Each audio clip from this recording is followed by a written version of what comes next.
हुआ था वॉलीबॉल के लिए, उनका नाम है प्रताप नेगी। वो मैच मेरे लिए बहुत ही मेमोरेबल रहे, नॉट इवन दिल्ली में बल्कि आसपास की जितनी भी टीम। तो वो AIU लेवल पे बेनेट यूनिवर्सिटी को प्लेटफॉर्म देना मेरी प्रायोरिटी है। इसके बाद उनकी परफॉर्मेंस कैसे बढ़ाना है, किस लेवल तक जाना है। Hello and welcome to Bennett University Sports Committee's Off-Field Podcast. I am Chirag Kalra, the host of the show, and today with us we have a really special guest. He has represented his volleyball team at the national level. Also, he has been the coach of several universities in the Delhi NCR region, and currently he is the sports head of Bennett University. Dr.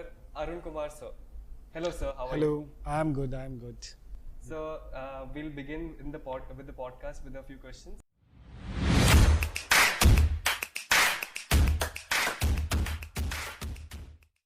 Sir, in this country, people are really fond of cricket, and with high demand of cricket, you chose volleyball not just as a hobby but also professionally as a career.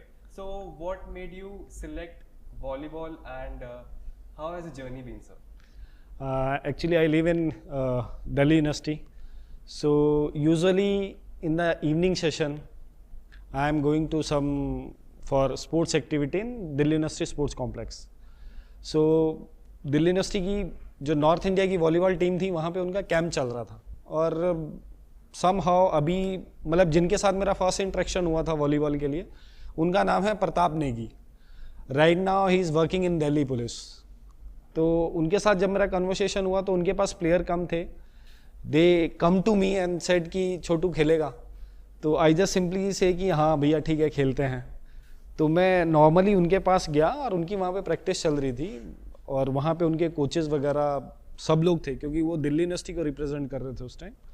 तो उन्होंने मेरे को खिलाया तो मेरा जो मतलब interest था वो उसी दिन से बिल्डअप होना स्टार्ट हो गया। और उन्हीं के साथ फिर रनिंग करना, उन्हीं के साथ फिर बॉल टच करना और बेसिक फंडामेंटल स्किल करना, तो मेरा इंटरेस्ट ऑलरेडी डेवलप होता चला गया उसमें। ऐसा कुछ नहीं था कि हाँ मेरे पहले से माइंड सेटअप में था कि हाँ मैंने वॉलीबॉल ही खेलना है या मैंने क्रिकेट ही खेलना है। मैं जस्ट जाता था फॉर अपनी स्पोर्टिंग एक्टिविटी के लिए और थोड़ा रिक्रेशनल करने के लिए। बट वो कब मेरा वॉलीबॉल हॉबी बन गया, कब मैंने उसे प्रोफेशनली ले लिया, वो विद इन 6 to 7 months में ही डिसाइड हो गया कि हाँ अब मुझे वॉलीबॉल खेलना है। उसका रीज़न भी यही था कि जो वहाँ पे कोचेस थे या जो वहाँ पे प्लेयर थे वो इतने हाई लेवल के थे कि मुझे उनकी स्किल को ऑप्ट करना ना थोड़ा ईजी हो गया, क्योंकि वो मेरे सामने बिल्कुल लाइव सेशन चलता था उनका। How they are going to pick the ball, jump की टेक्निक्स क्या है, ब्लॉकिंग की टेक्निक्स क्या है, बॉल लिफ्ट की टेक्निक्स क्या है, मैं ऑटोमेटिकली उनसे सीखता चला गया। तो फिर मैंने क्रिकेट की तरफ कम देखा और वॉलीबॉल मेरा एक धीरे धीरे पैशन बनता चला गया। और उनके साथ खेल के जो शायद मैं थोड़ा लेट रिकवर करता, लेकिन उनके साथ खेल के मैं बहुत फास्ट स्किल्स वॉलीबॉल की सीखता चला गया। और विद इन 6 months में मैं अंडर 16 नेशनल के लिए दिल्ली को रिप्रेजेंट कर गया।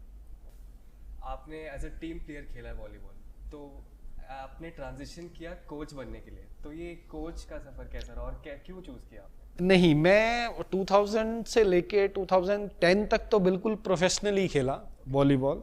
सारी टीमें रिप्रेजेंट करी, कॉलेज करा, दिल्ली यूनिवर्सिटी करी, ऑल इंडिया दिल्ली यूनिवर्सिटी करी, सीनियर नेशनल किया, जूनियर किया, सब जूनियर किया, बाकी क्लब्स पार्टिसिपेट किया, दिल्ली की बहुत सारे लोकल्स टूर्नामेंट्स में पार्टिसिपेट किया। और एक होता है कि जब प्लेयर एक अच्छा एक्सपीरियंस लेके डिफरेंट लेवल पे खेल लेता तो शायद उसकी कोचिंग स्किल जो है वो देख के और बाकी सब चीज़ों में अपने आप डेवलप होती चलती जाए। साथ में मेरे साथ जो मेरे अंदर ये जो स्किल आनी स्टार्ट हुई, ये जब मैं दिल्ली यूनिवर्सिटी में पढ़ता था तो हमारी दिल्ली यूनिवर्सिटी की एक टीम गई थी और वो 18 साल बाद दिल्ली यूनिवर्सिटी को चैम्पियन बना के लाई थी।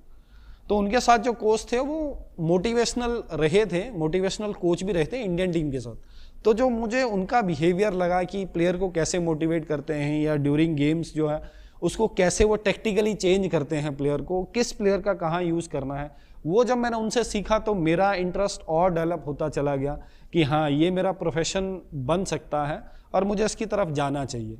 और फिर धीरे धीरे जब मैंने वो अपनी स्किल्स को इम्प्रूव किया या जो मैंने उनके थ्रू जो सीखा वो मेरे को डाइवर्ट कर गया कि हाँ ठीक है, मैं एज ए स्पोर्ट्स कोच क्या मैं मतलब एक उस इंटायर डिपार्टमेंट को लेके चल सकता हूँ साथ में।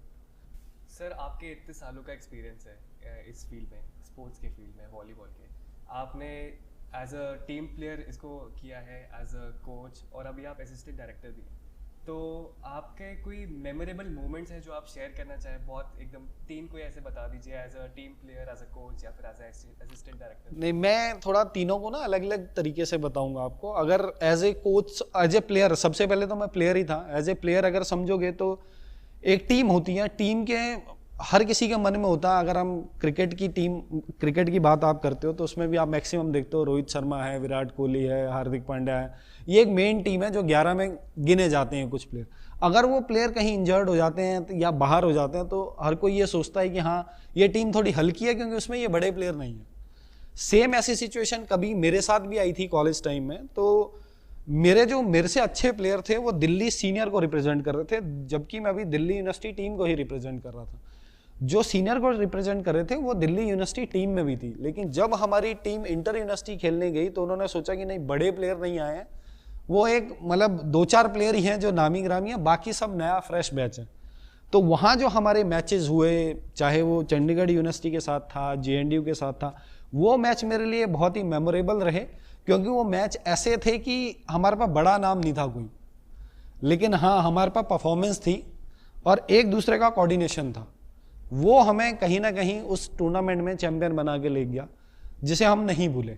सेम ऐसे इंसिडेंट्स एक दिल्ली में भी हुआ। दिल्ली में नॉर्दर्न रेलवे टीम बहुत अच्छी जानी जाती है, लेकिन हमारा एक क्लब का एक बैच था जो हम साथ खेलते थे। तो हमने नॉर्दर्न रेलवे, CRPF और एयरफोर्स को जब बीट किया तो हमारा वो मेमोरेबल टाइम था कि नॉट इवन दिल्ली में बल्कि आसपास की जितनी भी टीमें थी या बड़ी टीमें, ऑल इंडिया लेवल पे जितने अच्छे खासे प्लेयर थे, वो जानने लगे कि हाँ अब दिल्ली में नॉर्दर्न रेलवे, CRPF हारने लगी है और नए बच्चे या नया क्लब जो है वो ऊपर आने लगा। तो वो जो एक टैग लाइन होता था कि अच्छा ठीक है सीनियर लेवल पे डिपार्टमेंट ही जीतेगा, वो कहीं ना कहीं हमने ब्रेक किया था। वो कि डिपार्टमेंट ना जीत के एक कॉलेज क्लब जीत के आया था स्टेट चैंपियनशिप। सेम ऐसा ही दूसरी तरफ अगर हम जाते हैं तो एज ए कोच लेवल पे ये था, मैंने मतलब कोचिंग ऐसा मेरा प्रोफेशन नहीं था, लेकिन some time as a senior होने के नाते मैं जब कॉलेज से पास आउट हुआ तो मेरे को दिल्ली यूनिवर्सिटी टीम दी गई कि हाँ आप सीनियर हो तो उसको टीच करो, कोच करो। प्लस कुछ टीमें ऐसी भी दी गई जो बहुत बिगनर्स थे, तो उन टीमों को मैंने क्वार्टर फाइनल तक लेके गया। प्लस मेरा इंटरेस्ट था कि हाँ मैं उन छोटे बच्चों को सिखाऊं जो बहुत बेसिक लेवल पे, जिनको कुछ नहीं पता, उनको मोटिवेट करूं और उनको एक वॉलीबॉल स्किल को सिखाऊं। तो धौलाकुआं में एक स्कूल है माउंट कार्मल, उनके मैंने वो 5th स्टैंडर्ड के बच्चे पकड़े और उनको 1-1.5 साल बाद कोचिंग दी, तो अपने जोन के चैंपियन बन के निकले थे वो। उसके बाद फिर मुझे बहुत अच्छा लगा जब मैंने कुछ सालों बाद उनको देखा कि वो दिल्ली की टीम को रिप्रेजेंट कर रहे हैं। तो ये मेरा कोचिंग लेवल पे था। अब आते हैं मेरा professional life as a assistant director और a head of department sports को मैंने कैसे एक्सीलरेट किया। बेनेट में मैंने सबसे पहले आके यही किया कि हमारी टीम जो थी वो पहले विद इन NCR में पार्टिसिपेट करती थी। NCR में वही है जो आपको दिखेगा आपका लेवल, फिर आप उसी को अचीव करने की सोचेंगे। लेकिन मैंने थोड़ा सा अपना टारगेट बढ़ाया और NCR तो हमें पता है कि क्या है, इससे बाहर जाना और इससे बाहर के अच्छे प्लेयरों को देखना, वो मैंने इंट्रोड्यूस किया। लास्ट ईयर मैंने बहुत सारी 3-4 टीमों को प्रोफेशनल लीग खिलाई है। बास्केटबॉल में, बॉयज़ में मैंने NBA लीग खिलाई, वॉलीबॉल में मैंने एलीट स्पोर्ट्स लीग खिलाई जो उधर हुई थी, LPU में हुई थी, सेम कबड्डी लीग में। तो इन बच्चों को पता चला कि नहीं, स्पोर्ट्स भी एज ए प्रोफेशन बन सकता है और इसके अंदर भी आपको करियर अपॉर्चुनिटी बहुत ज़्यादा है। तो आप अगर अपने आप को किसी फील्ड पे कम समझ रहे हो और उसका एक्सपीरियंस लेना चाहते हो तो आपको ज्वाइन करना चाहिए, और ज्वाइन करने के बाद उस फील्ड की जो पूरे इंडिया में या वर्ल्ड वाइड जो चल रहा है उसके पीछे आपको अपनी मेहनत या अपना शेड्यूल बनाना चाहिए ताकि आप कुछ ना कुछ अचीव कर सकें। ये मेरा प्रोफेशन धीरे धीरे बढ़ता चलेगा बेनेट यूनिवर्सिटी के लिए, क्योंकि मैं अपने प्लेयर्स को इंटर यूनिवर्सिटी प्लेटफॉर्म पे, जहाँ पे पूरी इंडिया टीम निकलती है, या आप कह सकते हो कि जो सैफ गेम्स हैं जहाँ से प्लेयर रेडी होके जाते हैं, या हमारे जो अपकमिंग ओलंपिक्स प्लेयर्स हैं, ओलंपियंस बनेंगे, वो आप ही लोगों के बीच में से निकल के आएंगे, स्कूल कॉलेजेस। तो वो AIU लेवल पे बेनेट यूनिवर्सिटी को प्लेटफॉर्म देना मेरी प्रायोरिटी है। इसके बाद उनकी परफॉर्मेंस कैसे बढ़ाना है, किस लेवल तक जाना है, किस लेवल के उनको ट्रेनिंग के इक्विपमेंट देने हैं, किस लेवल की उनको कोचिंग देनी है, वो उसके साथ साथ डे बाय डे इंक्रीज होता रहे। सर, जैसे आपने कहा कि आप बचपन से स्पोर्ट्स में इन्वॉल्व हो, आप पहले क्रिकेट खेलते थे, फिर वॉलीबॉल, आपने स्कूल किया, बैचलर्स, मास्टर्स, पीएचडी सब कुछ किया, तो आज के टाइम में लोग कहते हैं कि नहीं यार पढ़ाई को प्रायोरिटी देना या स्पोर्ट्स को प्रायोरिटी, लोग बैलेंस नहीं कर पाते। तो आप ये एडवाइस दे सकते हैं बच्चों को या फिर टिप्स दे सकते हैं कि क्यों बेनिफिशियल है स्पोर्ट्स और क्यों खेलना चाहिए और एक बैलेंस क्यों मेंटेन करना चाहिए? देखो, दिन में 24 घंटे होते हैं, शेड्यूल करना आपका और हमारा काम है, क्लियर। और आपको वो अपना टाइम कहाँ देना है वो भी इम्पॉर्टेंट है। अगर मैं नेचर की बात करूँ तो रात बनाई है तो शायद सोने के लिए ही बनाई है, स्टडी बनाई है तो आपकी इन्हेंसमेंट के लिए बनाई है। सेम ऐसे ही स्पोर्ट्स बनाया, वो भी कहीं ना कहीं आपका इन्हेंसमेंट दे रहा। अगर मैं उसको स्पोर्ट्स डायरेक्शन की तरफ लेके जाऊं तो स्पोर्ट्स एक ऐसी फील्ड है जो आपको ओवरऑल डेवलपमेंट करती है। आप फिट रहोगे तो आपकी मेडिकल हिस्ट्री कम होगी, मेडिकल हिस्ट्री अगर की कम होगी तो कहीं ना कहीं आपका जो फोकस होगा, चाहे आप कुछ भी कर रहे हो, मैं ये नहीं कह रहा कि आप खेलो ही, मैं ये नहीं कह रहा आप पढ़ो ही, लेकिन आप फिजिकल एक्टिविटी कुछ भी करोगे तब आप अपनी हर चीज के लिए फोकस कर पाओगे। आपका डेली का शेड्यूल भी बनेगा, आपके अंदर लीडरशिप क्वालिटी भी आएगी, आपके अंदर कोऑर्डिनेशन एबिलिटी भी बनेगी, आपके अंदर इंड्योरेंस भी आएगा। इंड्योरेंस तो पढ़ाई करने में भी है, इंड्योरेंस खड़े होने में भी है, इंड्योरेंस पैदल चलने में भी है।